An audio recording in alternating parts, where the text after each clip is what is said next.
The purpose of today's meeting of the coalition is to get an update from Tim Slavin, the director of SHPO, to hear where we are with the state, with the Nassau school, and to answer questions that anyone might have. This is not an open-ended day-long meeting. We're going to try and keep it relatively focused and accomplished in relatively short order. Calvin is making a recording, thankfully, for others who can't make it. But we really wanted to hear from the prime mover and shaker on this, Tim Slavin. Tim, as I recall one of our earlier conversations, this is the Nassau School would be the 44th project like this that you've undertaken at SHPO? Yeah, it would be the 44th property that we own.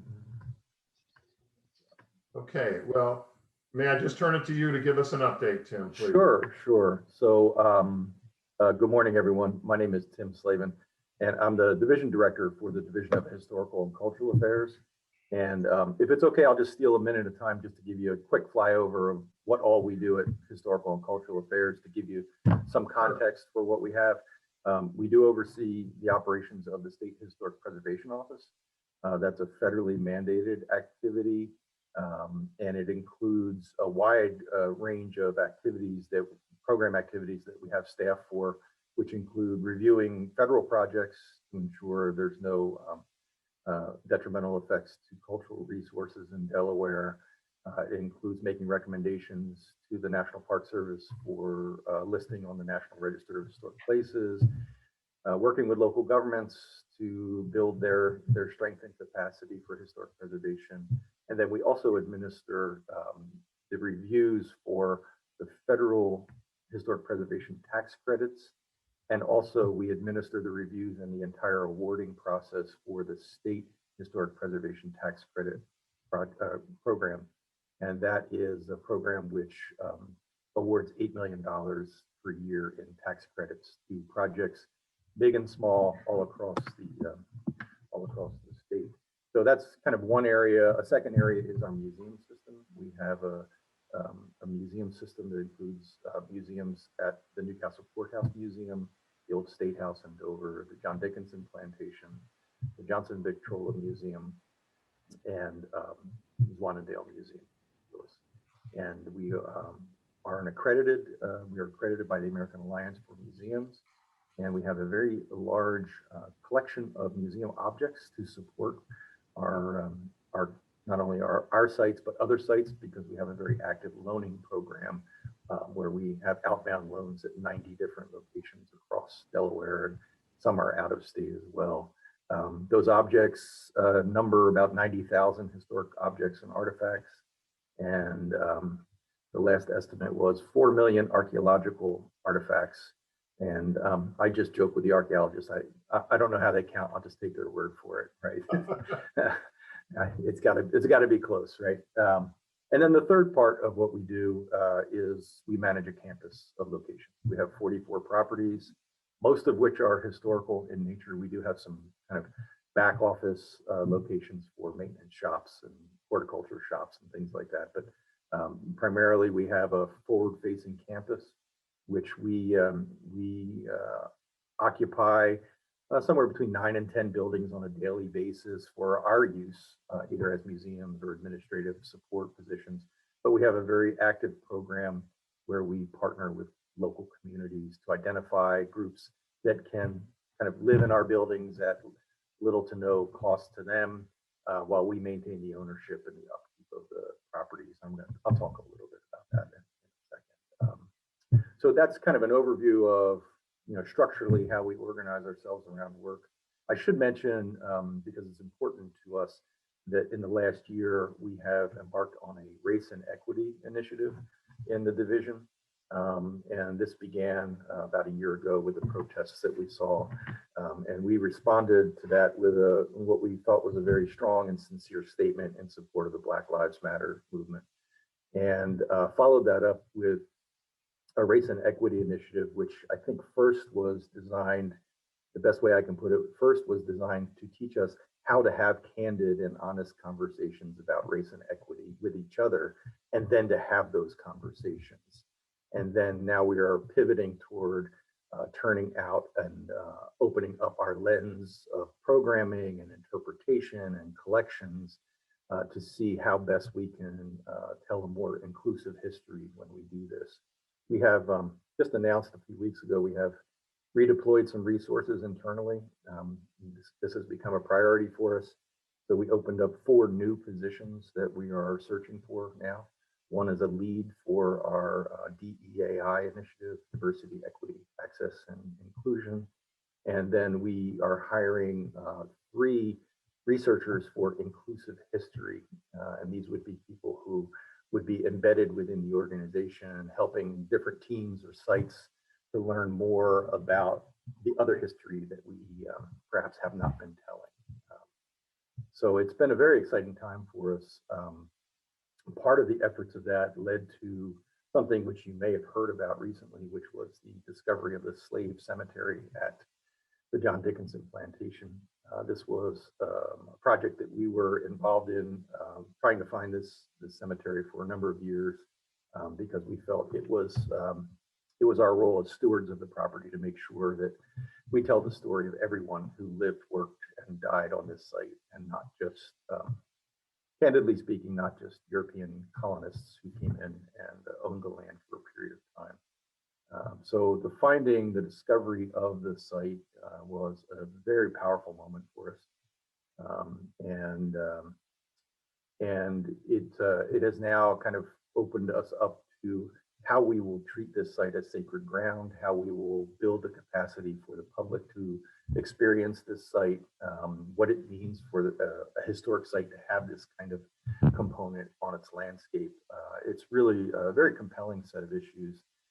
And the one thing that we know we have to have is the voice of the descendant community help to inform us about all these decisions. It can't just be us. We have to reach out to the descendant community. And then we've been involved in 2 projects related to DuPont schools. So I'll just brief you on those and then pivot toward Nassau School. But we funded a project with the University of Delaware Center for Historic Architecture and Design for them to do a cultural resources survey of all Black schools that were extant in Delaware at any time. And this includes the DuPont schools, but it may include some other schools outside of that. And the cultural resources survey seeks to document not only if they are extant today, what the structures look like, but to look at the history and any archival resources that are available. And it creates this kind of primary search library in the report for people to take and use for other purposes.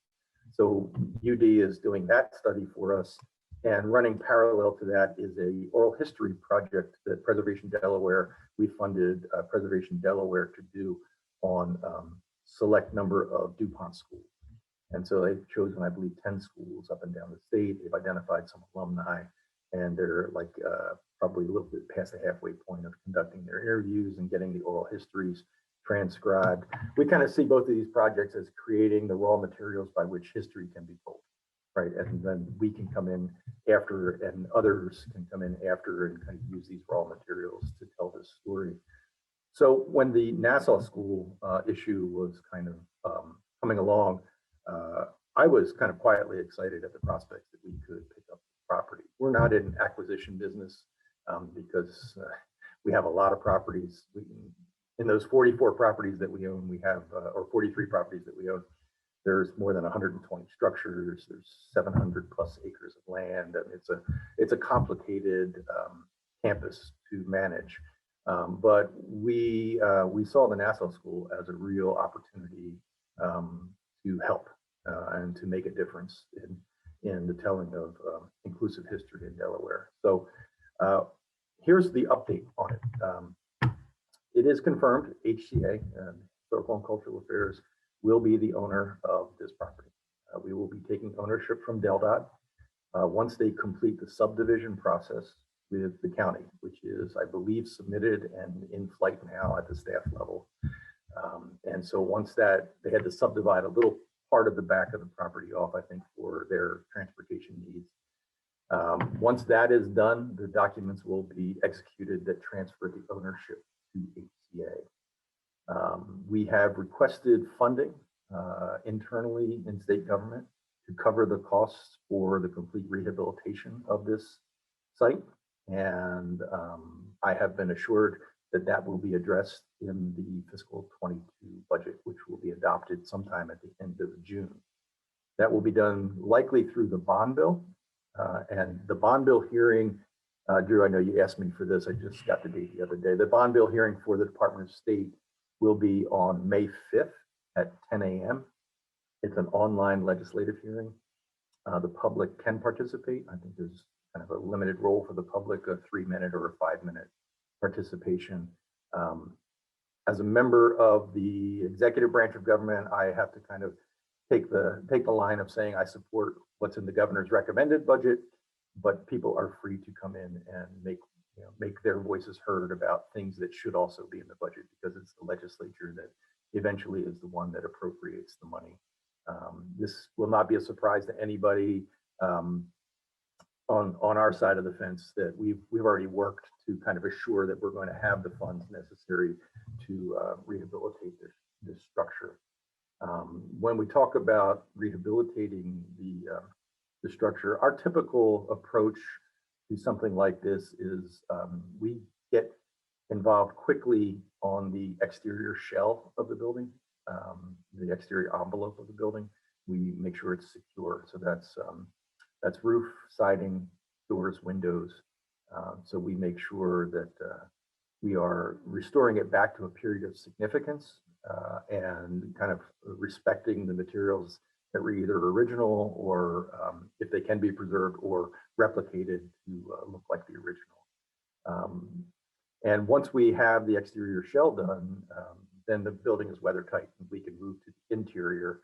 And with the interior, I think we are looking, our approach to these, how we use these buildings is the first thing we do is we listen. We listen to the community, what the community thinks is the highest and best use for this time for this building.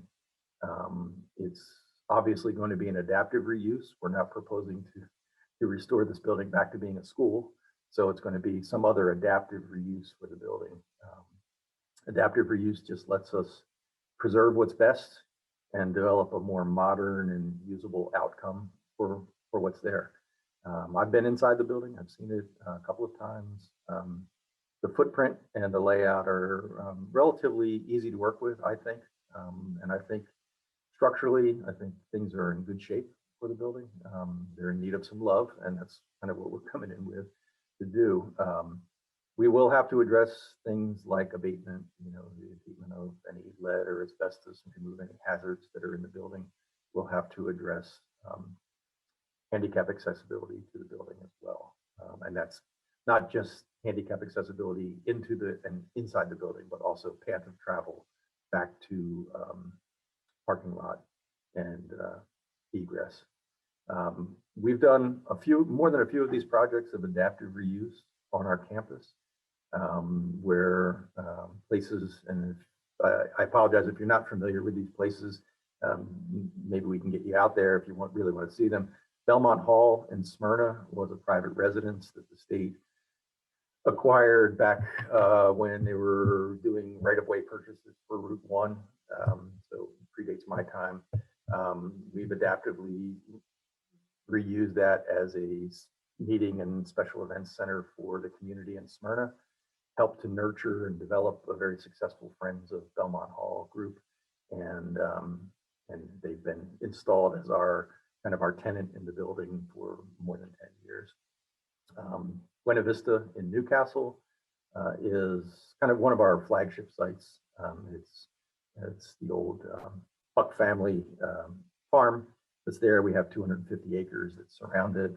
And we redeveloped that and we operate that as a special events center. So that keeps it in community use. We had a challenge about 12 years ago with 2 buildings that were side-by-side buildings in Dover that were gifted to us from the Presbyterian Church of Dover back in the 1950s, the old brick church in Reek Hall. And we did kind of a similar conversation. We went out to the community, asked what the highest and best use was, found out what the needs were, and we were able to finish those buildings up, get them to the point where they could be used. And the Children's Theater of Dover has been tenant in both of those buildings for the last decade, in a partnership that works out for them and works out great for us. And then the most recent one, I think that you may have seen, or at least seen from your drives, the Fenwick Island Lighthouse is one of our properties. We purchased the Lighthouse Keeper's House, adjacent, one of the Keeper's House. The lighthouse is flanked by two keepers' houses, one older than the other. We got the more modern one, I think, which was built in the 1920s. But it was a residence that was owned by the Cropper family. We purchased it and have now kind of tied together a bigger campus there, footprint there for the site. And we'll open that site up with the Friends of the Fenwick Island Lighthouse for their use for interpretation and any events they may have for the site. So, our business model when we do this is kind of a simple one. I think we retain ownership. Right? Once it passes to our hands, we retain ownership. And we are responsible for the capital improvements. We take very seriously our role as responsible stewards of the property. We try to identify organizations, or in some cases individuals, because we do have 3 residences that we lease. But we try to find organizations that could be a useful tenant for the property. We charge a nominal amount of rent, typically $500 a year for the rent. We ask them to carry utility costs for the year and janitorial and just minor repair costs. But we like to keep an eye on our properties, and we're not averse to coming in and repairing things. Certainly with new organizations moving in, or with an existing organization moving into a new property, they may have to build that capacity financially, and we work with them on a kind of a stepped approach to what that burden would look like to come in. For the larger scale improvements that we need to do, it's my great hope that we do this all with, we get the support from the public side to do both the exterior shell envelope and then also the interior fit out that we would do. But there is an opportunity when we work with nonprofits to do kind of a split between infrastructure and enhancements, where the state pays for kind of the infrastructure costs. And if the tenant organization or the community wants to really kind of take it to the next level, we work with them to raise private funding, pledging the public money that we have as the match or the enticement for the organization, for the funder to come in and make the enhancements. And that has worked well for us on a couple of projects. How we begin usually is with a kind of a charrette approach, where we gather around the people who are interested in the property and how we want to move forward. I sense that a lot of that has already been done, or is at least midway through, or more than midway through. We would typically identify broad categories for reuse, look at what the rough order of magnitude costs are for fitting out the building to that reuse, and then all kind of make a decision together about what the feasibility is operationally and financially for that adaptive reuse, and then get to a solution and get to a lease and get to the interior design and do the fit out and get the building open and back in use by the community. I should tell you that our guiding principle with all of our properties is our properties are best used when they're used by the local community, right? When I came on to this into this position 16 years ago, we had a couple of properties that were owned. Belmont Hall was one of them. Belmont Hall was a conference center that could only be used by state agencies, and it had no connection. It had lost its connection to the local community. And one of the things we changed that was for the good was we gave it back to the community. We let them be a part of the solution, and we let them manage the site. And now the site is not just used for state meetings of state agencies. It's used for weddings and birthday parties, and retirement parties, and other meetings. And it has become a destination for people in the community. And So we look for that kind of meaningful outcome with the local community, what we do. And I think, oh, so for timeline, how we would move forward on a timeline. I'm going to go ahead. I told my cabinet secretary, Jeff Bullock, who's very supportive of this project. I told him that, while we're technically still waiting for the transfer of ownership and technically still waiting for the money to come in, I'm going to go ahead and turn the green light on with engaging you all and other people in the community on, identifying what the adaptive reuse will be. It'll just move things a little bit quicker to get to that conceptual idea and start to work up some schematic designs for what we think the interior can look like. And we have a couple of options when it comes to how we do the construction on this. And this kind of gets into the weeds on inside state government, but we, the Division of Historical and Cultural Affairs, can waive out of the bidding process for historic preservation projects, because it will just dramatically shorten the amount of time to get to market and get the rehabilitation work underway. The other option that is open to us is one that we are using at another project in Lewis for the DeVries Monument on Pilottown Road, and that is to have the Greater Lewis Foundation kind of serve as our construction manager on this and kind of fund them, and they then run the project in kind of concert with all of our input. But we're open to ideas. We're open to any way we get from point A to point B, and kind of really looking forward to this. I think it's going to be an exciting project.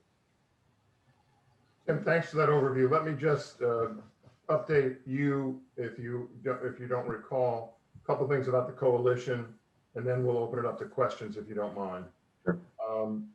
The coalition really started in August of 2019 with a community meeting, and had, as you know, spent several months meeting with Drew Boyce on behalf of DelDOT, who gave us an entirely different approach and promises about the future of the school, including having to move it. We got redirected about the time COVID hit by some other folks at DelDOT. We met, Charlotte King and I met by Zoom, the secretary, and with the chief engineer deputy in DelDOT. And ultimately, this has evolved into the Division of Cultural and Historic Affairs, as you well know better than we. But for a while, we were spinning our wheels with DelDOT.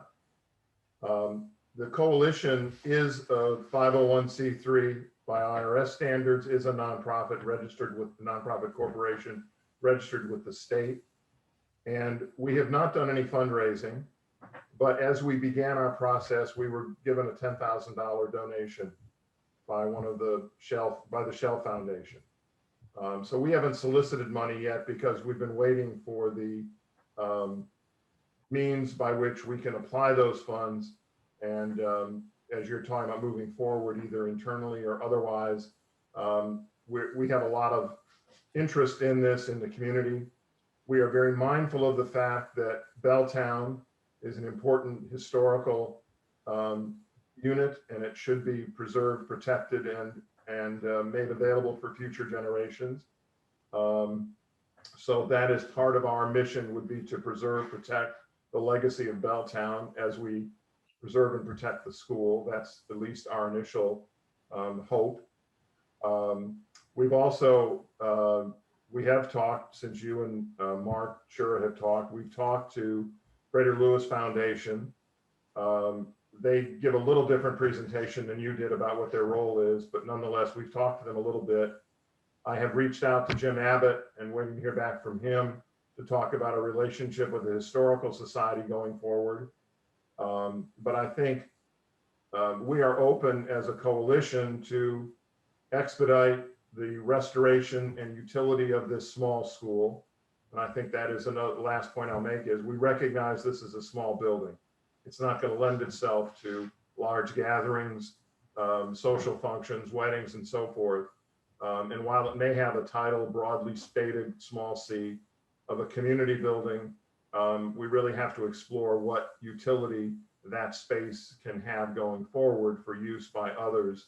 But we would like it to be open and available for people to see it at least on some occasions, not necessarily 9 to 5, 6 or 7 days a week, but we think it's important that everybody remembers it and that we use this as the catalyst to do more of what you're talking about that you have already undergone with Preservation Delaware in collecting both oral and other historical artifacts related to the Belltown community and the African American community elsewhere in Sussex County. So I think we're on board with most of 99% of what you said. We're anxious to get going as we are now, 18, 19 months into this process as we understood it, and unfortunately spun our wheels for quite a while. But I guess that's a bad metaphor to talk about Deldon and spinning wheels, but we're certainly on board with working with you and following your lead. If it would be helpful, as I volunteered before, I'd be happy to put my oar in the water at the bond bill thing. We've already talked to our local legislators. They're on board and are willing to step up and help us help you. So we want to be helpful in expediting this process. The coalition is ready to contribute in any way we can. And we have a diverse, last point I'll make is we have a very diverse group of interested citizens who I'm calling coalition leaders because they have stepped up at various times, not the numbers today, but we had 20 some people that have been regularly in our distribution list. We also have the African American Heritage Commission in Lewis that's been voicing some concerns and interest in this project. So we're ready to roll, and we have, I think, a lot of community resources that you'll want to listen to or bring to bear on the decision-making process.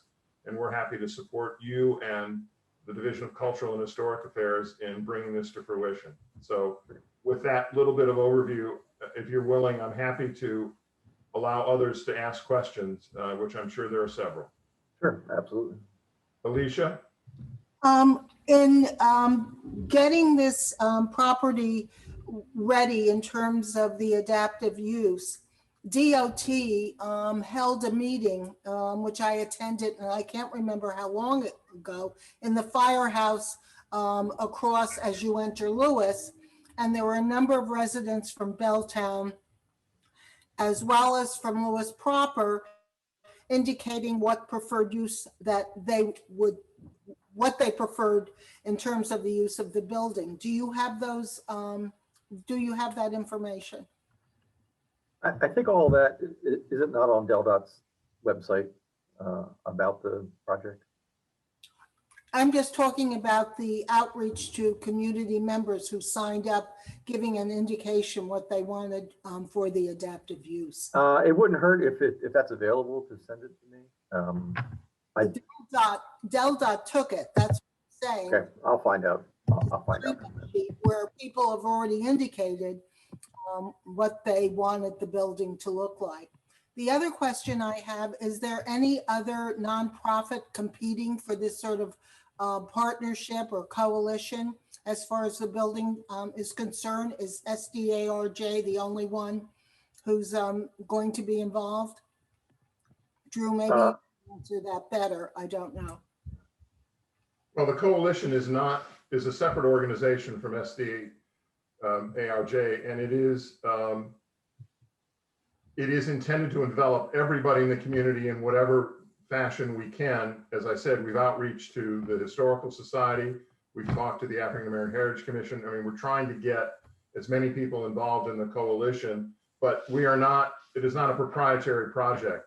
Anybody and everybody should contribute to this, and we want to reach out as far as we can into the community to get more people engaged, particularly from Belltown and particularly from other areas slightly west of Belltown, to help move this along. So the coalition was intended to be and designed to be an umbrella organization under which a lot of different groups could come to bring their insights and thoughts and contribute, but it is by no means exclusive as far as we're concerned. Well, that information that if DelDOT has, it would be good to provide to SDRJ as well, because it has Belltown residents who were there.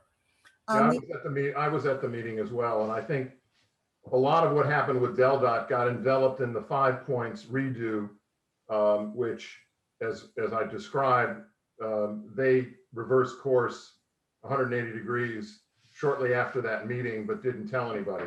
And then we met with them for several months, and it was moving in a direction that was never going to be accomplished, but we didn't know that at the time. So I do think you're right. There was a bit of information collected.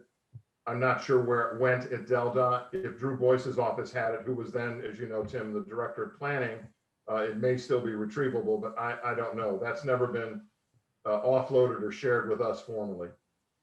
And the last question I have is on the parking situation. As far as people using the property, is that encompassed in the adaptive use? Yes, I guess the county level approval requires so many parking spaces per square footage. So I'm sure we're meeting their standard when we come in for that. Do you have an idea how many parking spaces that? I don't have an idea right now. Alicia, what I was told was that it's coming in off the side street to the back of the property, and that there would be more than a dozen parking spaces. Okay, thank you. I have a question, Hattie Bull. You were talking in terms of including communities. I would suggest that you reach out to a group known as the Sunshine Circle Club, which is a group of women that are involved in communities, in community activities, and women that are in that particular club live in the areas that around Belltown, Lewis, Milton, Rehoboth, to have some input into the progress of going forward with this particular project. Hattie, Charlotte has got that covered, but we will reemphasize that. That is on our list. Any other questions? Libby, do you have any question?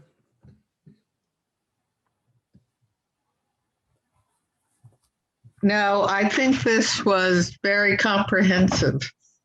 I guess the only question I have is, Tim, are you going to be talking to other community groups? How are you going to move forward relative to getting the community involved?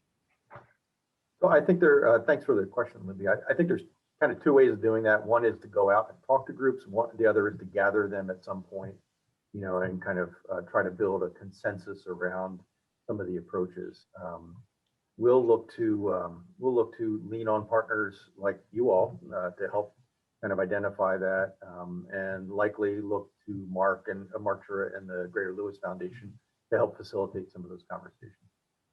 So have you committed to being involved with the Greater Lewis Foundation? No, we have no formal commitment with them on this project. We've just been talking through some of the opportunities.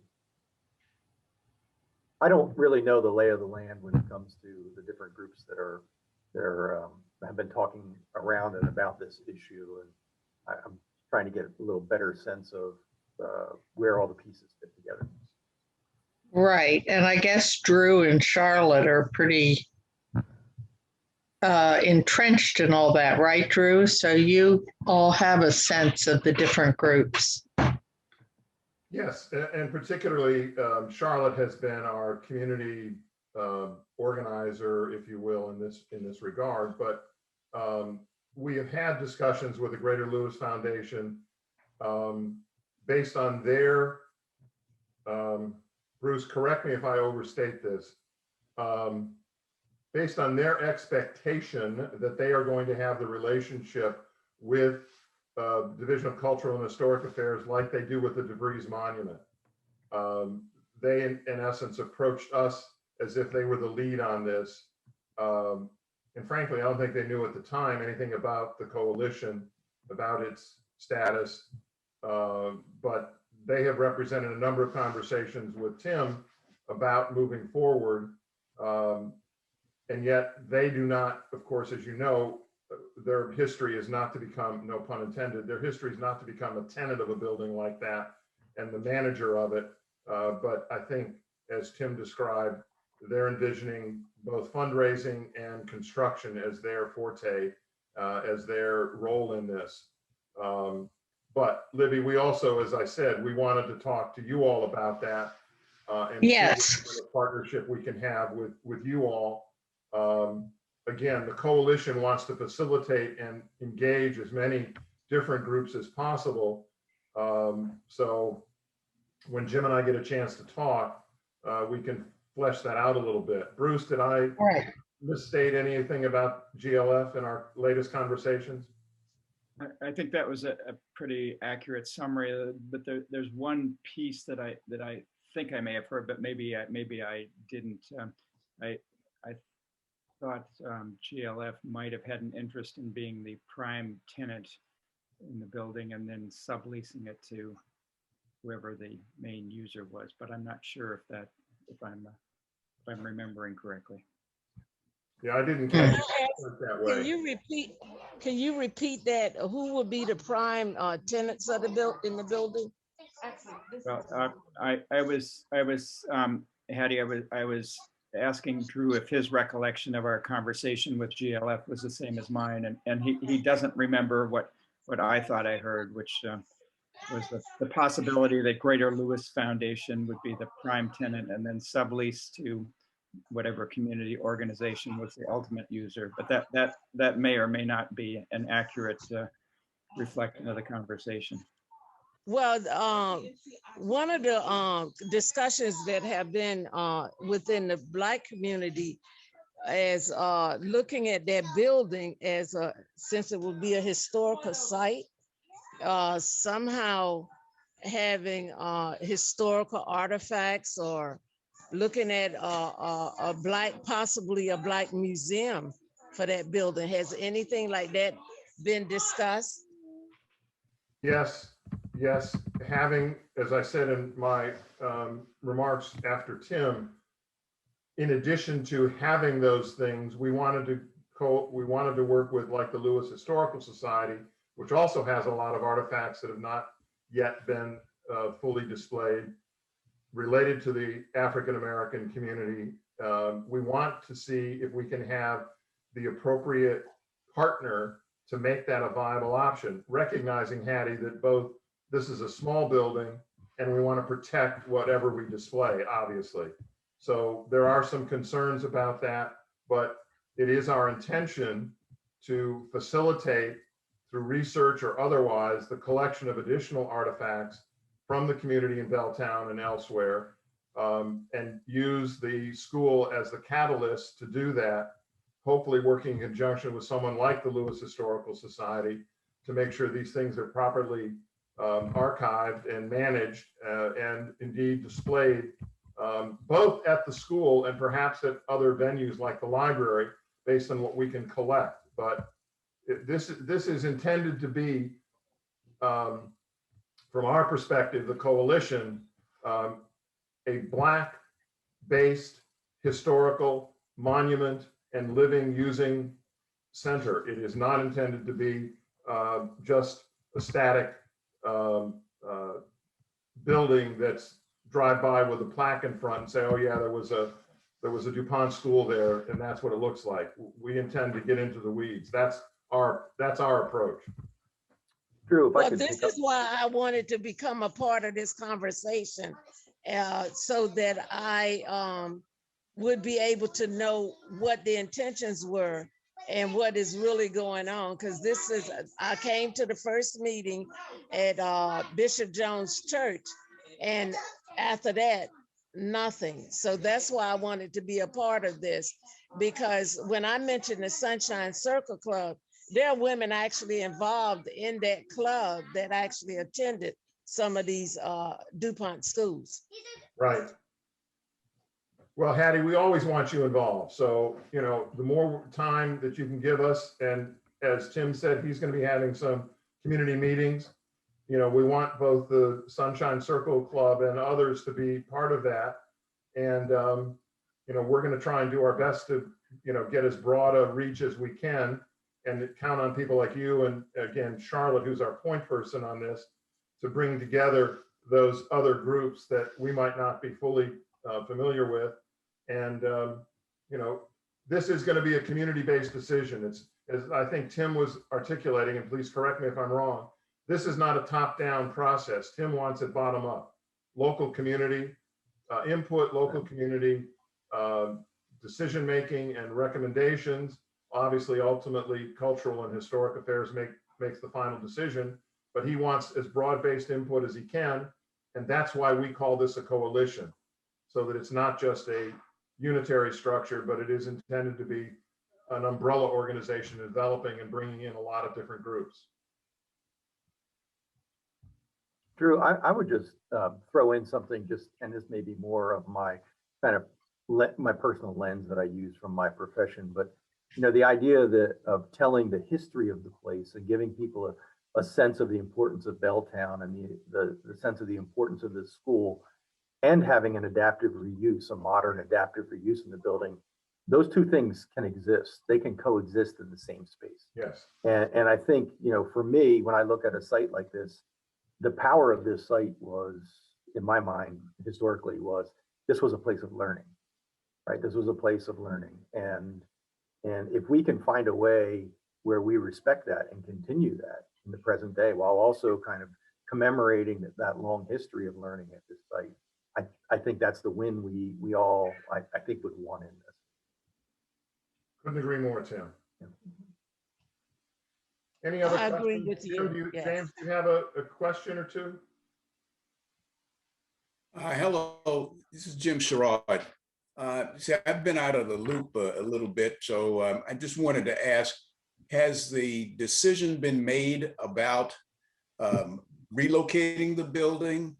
I know that, does that bring in DelDOT? I know that was an issue on the table at one point in time to, and then the other issue was, has the decision been made about rerouting traffic around that 5 Points area? I know that was some discussion. So if I'm asking about something that was discussed already, I apologize. But I'd just like to get some input on that. Sure, I think I can take that one. The decision has been made by DelDOT to reroute traffic. I think they have some of their conceptual designs up on their website that are available. But more importantly, the decision to move the building has stopped. That decision is done. The building is going to stay where it is. And it will be transferred to the ownership of the Division of Historical and Cultural Affairs. Thank you. Any other questions for Tim? We're really infringing on his workday. Oh, you're fine. You're fine. Taking all this time. Okay, hearing none. Tim, I want to thank you, and please keep us posted on any developments from your perspective. We're happy to be at least one voice or multiple voices, as the case may be, from the community, and we look forward to consummating this project. If you were to get the bond bill passed with your funding, when do you think the building would be in a usable state? You know, I always kind of say we're probably at a 2-year window for full construction, from kind of concept to cutting ribbon, right? Getting through.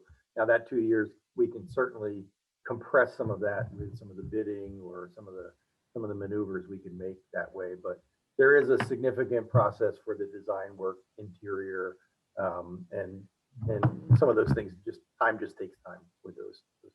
So. Before we sign off, I just want to make sure, because of the point that Hattie raised, that do you need to get emails from the people who are on this Zoom call, or Drew, if Tim contacts you, he knows who to reach out to in the community?